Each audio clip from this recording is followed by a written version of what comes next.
ভালোবাসা শুধু কি প্রকাশে? সবাই বলে ভালোবাসা মানে মুখে বলা, জোরে বলা, সারাক্ষণ বলা।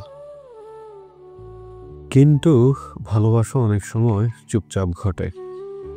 কেউ হয়তো বলছে না, কিন্তু প্রতিনিয়ত তোমার খবর নিচ্ছে।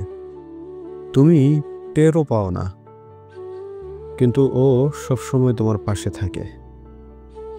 ভালোবাসা প্রকাশ না করলেও থেমে যায় না, বরং অনেক সময় নীরব ভালোবাসাই গভীর হয়, নিঃশব্দে রয়ে যায়।